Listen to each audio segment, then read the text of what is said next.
en los años finales de los 40, principios de los 50, a una economía desarrollada de mercado altamente tecnológica y una población altamente calificada. Pero lo que es fundamental es comprender que Israel ha devenido en una potencia financiera, tecnológica, productiva, rodeado de estados, muchos de los cuales le han sido en el pasado o algunos siguen siendo hoy en día hostiles. Y esa es la analogía que vale hacer para el Perú. Nosotros los peruanos debemos comprender que se nos ha declarado no una guerra militar, sino una guerra política. Somos en este momento el objeto de una ofensiva ideológica agresiva contra nosotros por parte de vecinos como son Colombia, como son Chile, como son Bolivia, como es el Brasil. El Ecuador todavía se mantiene mientras dure la presidencia de Lasso, pero como tú bien dices, en este referéndum que ha tenido lugar hace unos días, las fuerzas del correísmo han asomado la cabeza nuevamente como una potencia política en el Ecuador. Y entonces, si el Perú tiene en primer lugar la conciencia de mantener su identidad nacional, la conciencia de mantener su integridad territorial, porque en el sur se plantea la idea de construir esta utopía de una nación aymara y cosas por el estilo, que son conceptos altamente destructivos de la nacionalidad.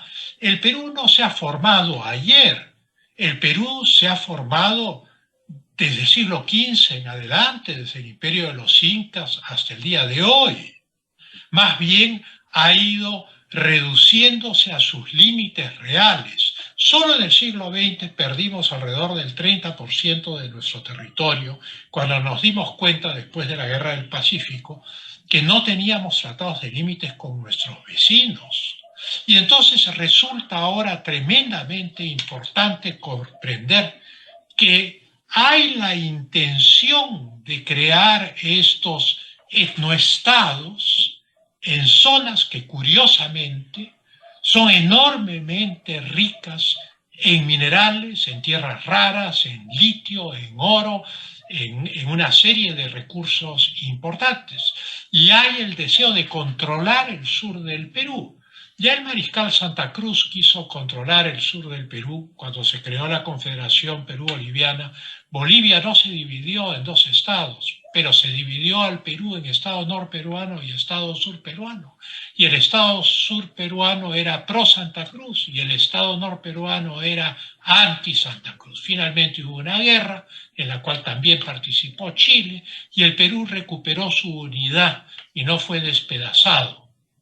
Entonces es tremendamente importante comprender que esta idea de los etnoestados son ideas anacrónicas que conducen a la guerra y a la destrucción de los estados, como ocurrió con el pangermanismo, como ocurrió con el paneslavismo. Los supremacistas blancos en los Estados Unidos están planteando la creación de etnoestados para separar las razas dentro de los Estados Unidos. Mira, tiene un rasgo...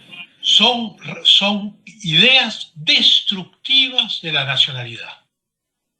Y de un enorme contenido fascista, ¿no? De un enorme bueno, claro, porque lo que ocurre en el caso peruano es que además de las diatribas anarquistas de González Prada, que son tal vez excesivas y fruto de la frustración de la pérdida de la Guerra del Pacífico, pero nada constructivas y que no proponen la creación de un orden político.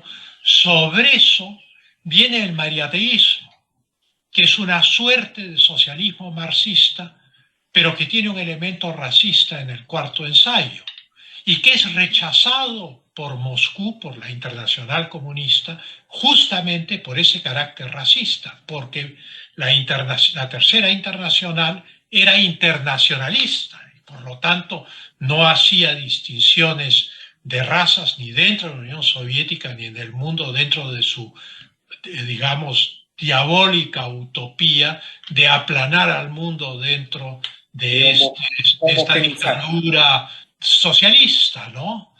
Y sin embargo, el mariateísmo fue rechazado. Por eso es que la izquierda peruana es mayoritariamente maoísta, porque no encontraron ese rechazo en el maoísmo que la Unión Soviética sí había tenido respecto a ellos.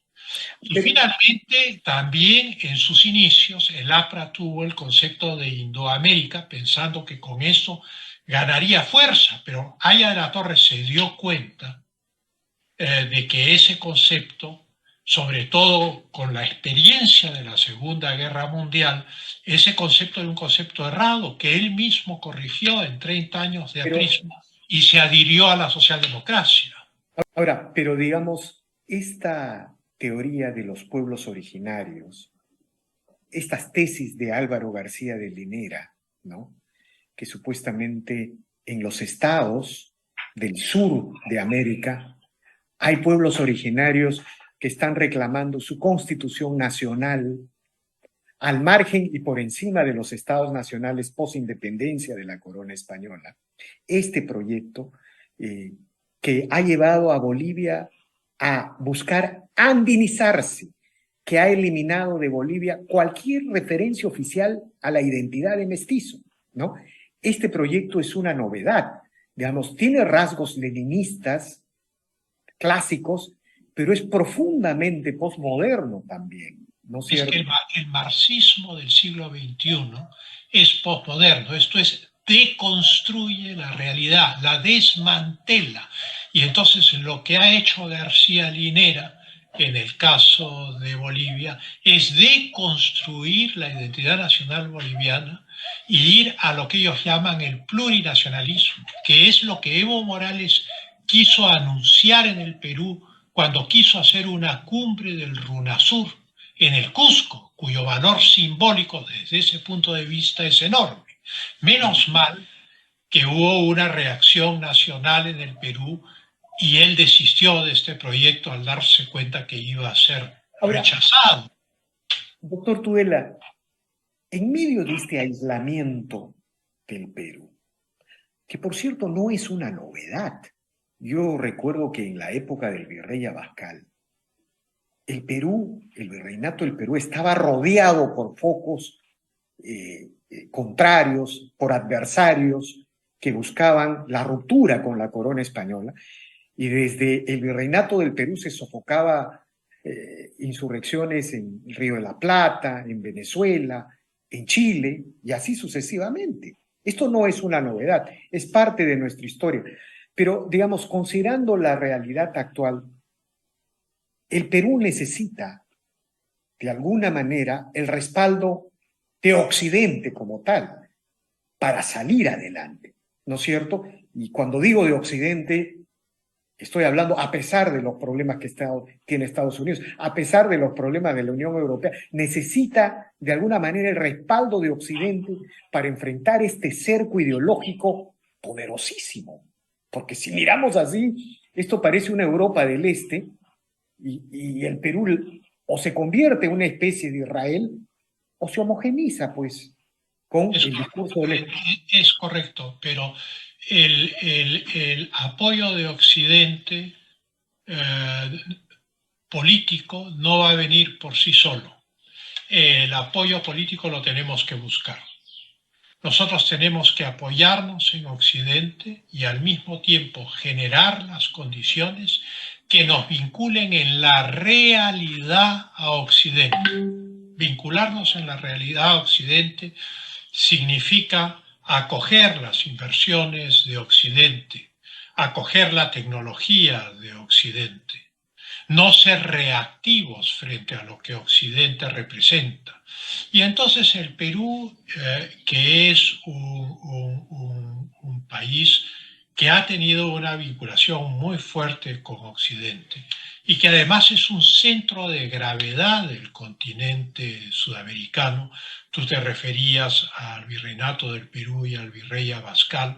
Martin White, un gran profesor de relaciones internacionales de London School of Economics, sostenía que la caída de los imperios se producía por una alianza de la periferia contra el centro.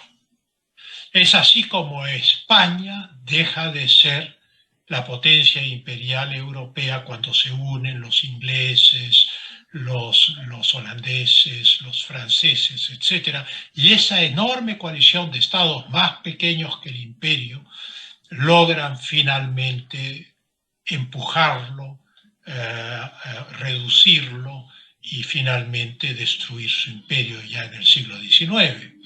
Entonces, lo que ocurrió en América Latina en el siglo XIX fue justamente eso.